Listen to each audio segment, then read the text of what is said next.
Hello all!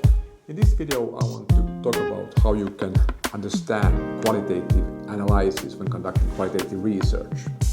First thing to mention is that in my world, qualitative research is all about analyzing different kinds of texts.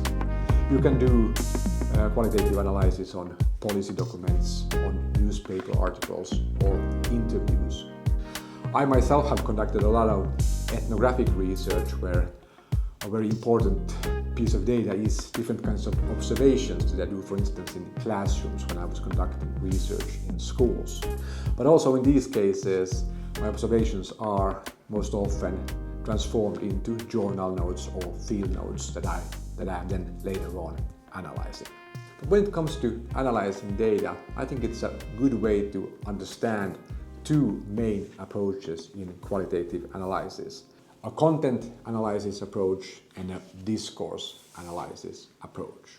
What content analysis stands for is text analysis where you look at the text content. And the easy way to understand text content is that it is all about letters, words and sentences. And when you're conducting content analysis, you are looking at what letters, words and sentences are included or absent in a text. A good example of content analysis is that you could, for instance, do a research project on how politicians talk about artificial intelligence in parliament. You could, for instance, look at political speeches from the past 20 years and try to find out when did the politicians start to talk about artificial intelligence and how much do they talk about artificial intelligence in contemporary times. And perhaps also in what kind of context is artificial intelligence mentioned. When it comes to discourse analysis goes in a way beyond or dig deeper from that surface level of text content, of words and sentences. It really tries to understand the deeper meaning in a text. When it comes to this example of political debates about artificial intelligence, a researcher conducting discourse analysis on a political speech about artificial intelligence would look not just about when and what politicians are saying. A discourse analysis would also look how artificial intelligence is discussed in parliament. My hypothesis is that there are at least two discourses when it comes to debates on artificial intelligence. On one hand, I think politicians talk about the benefits, the use cases, the opportunities that artificial intelligence provide. But then again, I think there are also a lot of debates that are more focused on the concerns in regards of artificial intelligence. What are the problems? What are the risks? What are the perhaps negative effects of artificial intelligence when it comes to the labor market? So whether to choose a content analysis approach or a discourse analysis approach is pretty much about the research question. What are you wanting to find out in your research project? What kind of questions are you asking your data? If you're looking more at questions that focus on what is discussed in the text, then you perhaps could make more use of content analysis. If you're interested in examining how different topics and themes are discussed, you're probably more keen to understand or approach your text from a discourse analysis approach.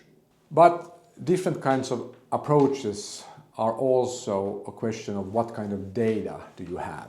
Through content analysis, you can examine a wider set of texts. I think in these modern times where you can also use computational tools for your text analysis, you could look into 20 years of political debates, for instance, in the Finnish parliament.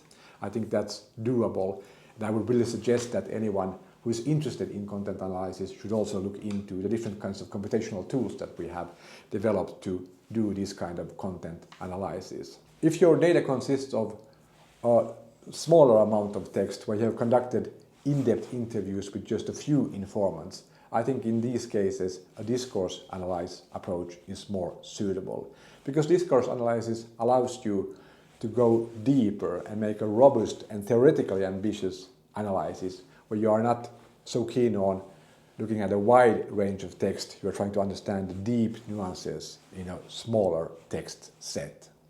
I guess for many beginners and students, content analysis might feel more straightforward, whereas discourse analysis might be a bit daunting when it comes to the need to apply ambitiously some kind of theoretical framework. But as I've talked in an earlier video, I don't think theories are that scary. All you need to really know is the main idea in the theory and try to understand some central concepts that you can then apply in your analysis.